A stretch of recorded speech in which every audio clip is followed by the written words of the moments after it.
Fajar Alfian dan Muhammad Sohibul Fikri terancam terpental dari skuad Piala Thomas 2026 karena persaingan ganda putra Indonesia kini benar-benar menggila.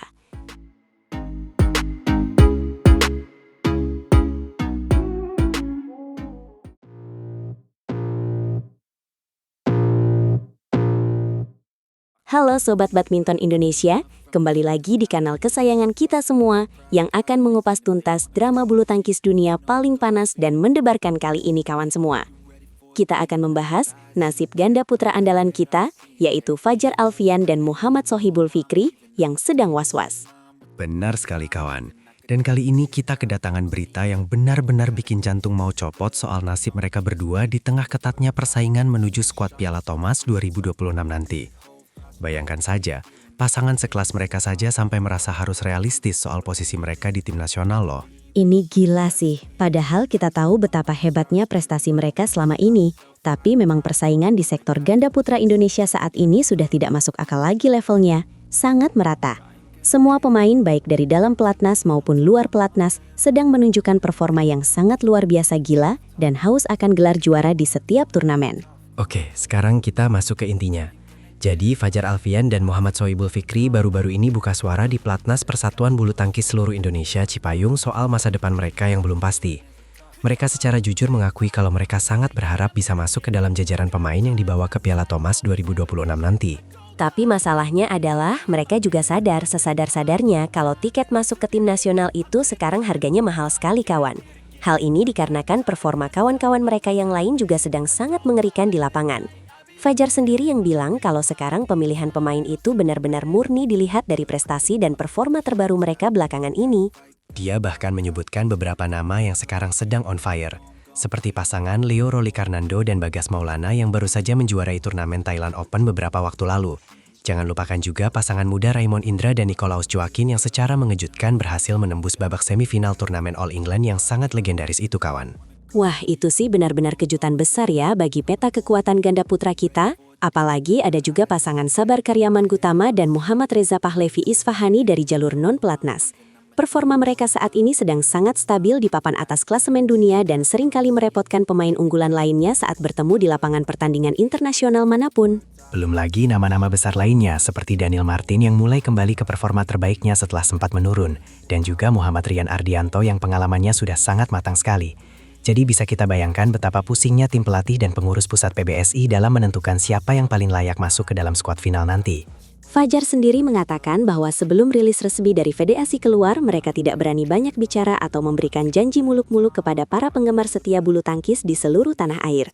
Makanya saat ini fokus utama mereka dialihkan dulu ke agenda yang paling dekat di depan mata, yaitu kejuaraan bulu tangkis Asia 2026.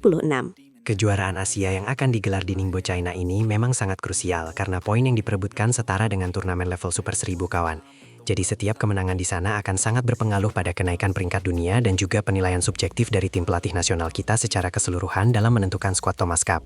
Turnamen di China itu sendiri akan berlangsung dari tanggal 7 sampai 12 April 2026 dan setelah itu baru kita akan melihat persiapan menuju Piala Thomas.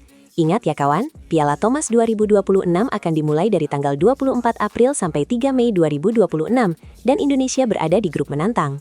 Kita berada satu grup dengan tim Prancis yang memiliki kekuatan merata. Lalu ada Thailand yang selalu menjadi batu sandungan bagi kita dan juga tim Aljazair yang tidak boleh disepelekan. Itulah kenapa PBSI dituntut sangat cermat dalam memilah kekuatan pemain, agar kita bisa bersaing secara optimal di kedua ajang besar tersebut tanpa ada risiko cedera pemain. Fajar juga sempat bilang kalau mereka tidak tahu apakah akan dibawa atau tidak, karena sampai sekarang daftar nama resminya memang belum dirilis ke publik secara resmi oleh PBSI, jadi mereka lebih memilih untuk tutup telinga dari segala spekulasi yang ada di luar sana, dan memilih untuk fokus 100% pada latihan keras setiap harinya di Cipayung. Fikri juga menambahkan dengan kalimat yang sangat menyentuh hati saya kawan. Dia bilang kalau mereka masuk skuad ya alhamdulillah, tapi kalau tidak masuk ya mereka akan berlatih lagi. Sikap yang sangat dewasa dan profesional sekali ya dari seorang Muhammad Sohibul Fikri dalam menghadapi tekanan persaingan hebat ini. Betul sekali kawan, kita semua mendoakan yang terbaik bagi perjuangan mereka di lapangan. Jangan lupa subscribe dan nyalakan loncengnya, agar kalian tidak ketinggalan berita terbaru. Sampai jumpa di video berikutnya, dan salam olahraga untuk kita semua.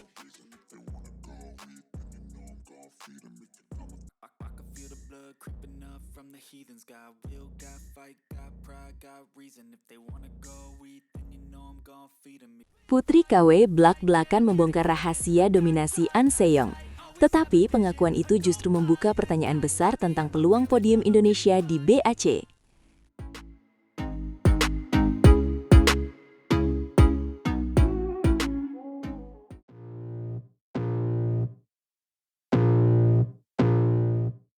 Saat banyak orang terpaku pada teknik lawan, Putri Kusumawardhani justru mengungkap sisi yang jauh lebih menakutkan dari Ratu Tunggal Putri Dunia itu. Pernyataan ini muncul setelah latihan di Platnas PBSI Cipayung, dan nadanya terasa jujur.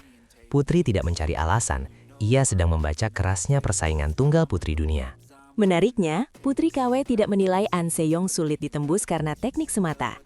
Menurutnya, yang paling menyiksa justru daya tahan, konsistensi panjang, dan kemampuan membaca momen lawan. Jadi ancaman terbesar bukan pukulan yang selalu spektakuler. Bahayanya muncul saat An Se-young terus bertahan, minim error, lalu memancing lawan kehilangan sabar dan menyerahkan poin sendiri. Pengakuan ini penting, karena banyak orang mengira cara menumbangkan pemain dominan selalu lewat adu teknik. Putri justru menegaskan bahwa pertarungan modern ditentukan ketahanan, akurasi, dan kepala dingin. Dalam satu penjelasan singkat, Putri KW seperti membongkar resep kemenangan An Se-young. Lawan Korea itu membuat pertandingan terasa panjang, berat, dan melelahkan sampai lawan runtuh sendiri. Disitulah tekanan besar untuk tunggal putri Indonesia. Kalau rally terus memanjang dan lawan nyaris tidak memberi angka gratis, setiap pemain dipaksa punya fisik elit dan disiplin tinggi. Tetapi wawancara ini tidak berhenti pada pujian. Putri langsung mengalihkan fokus ke Badminton Asia Championships dan targetnya jelas karena ia ingin menembus podium. Target podium dari Putri Kusumawardhani terdengar realistis sekaligus berani. Persaingan BAC selalu brutal, dan setiap ronde bisa mempertemukan pemain elit Asia dengan tekanan sangat tinggi.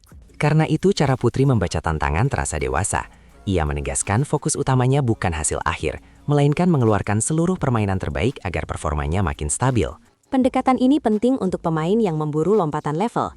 Saat atlet terlalu terobsesi pada hasil, ritme permainan bisa kaku. Saat fokus pada performa, keputusan di lapangan biasanya lebih jernih. Dari sudut kompetitif, ucapan Putri juga memberi sinyal bahwa ia sedang membangun fondasi jangka panjang. Podium di BAC adalah target dekat, tetapi konsistensi melawan pemain top adalah modal lebih besar. Dan disinilah nama An Se-young kembali relevan. Dominasi pemain Korea Selatan itu bukan cuma ancaman, melainkan standar yang harus dikejar jika Putri ingin benar-benar masuk lingkar elit. Kabar baiknya, Putri KW tampak sadar pada jarak itu. Kesadaran seperti ini justru berbahaya bagi rival, karena pemain yang paham kelemahannya biasanya datang dengan rencana lebih presisi. Kita juga tidak boleh mengabaikan faktor kepercayaan diri. Mengakui kekuatan An Se-young secara terbuka bukan berarti minder. Putri terlihat sedang memetakan musuh utama sambil menyiapkan cara naik kelas. Kalau diterjemahkan lebih jauh, pernyataan Putri adalah alarm untuk siapapun yang ingin bersaing di tunggal putri dunia. Teknik bagus saja tidak cukup, tanpa stamina gila, konsistensi rapat, dan disiplin menekan error.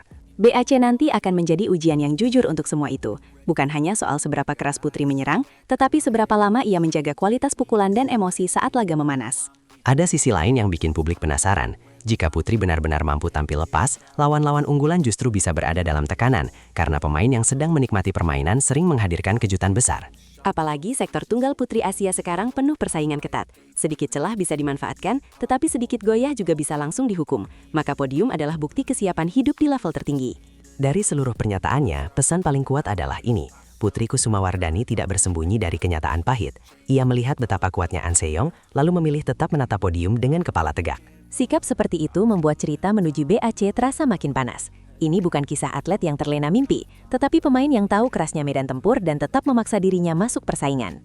Jadi sekarang sorotannya bukan sekadar seberapa hebat An Se-young, melainkan apakah Putri KW bisa mengubah pengakuan jujur itu menjadi bahan bakar untuk meledak di lapangan. Jika ia berhasil menjaga performa, menekan error, dan bertahan di rally panjang, pintu podium tetap terbuka. Tetapi jika tekanan mental pecah lebih dulu, tembok para pemain top akan kembali terasa sangat tinggi. Itulah drama yang membuat langkah Putri Kusumawardhani menuju BAC layak ditunggu. Karena dari pujian pada An Se-young, kita justru melihat pertaruhan besar seorang wakil Indonesia yang mengejar pembuktian. Jika momentum ini terbuka, sorotan Asia bisa berubah total ke arah Putri KW.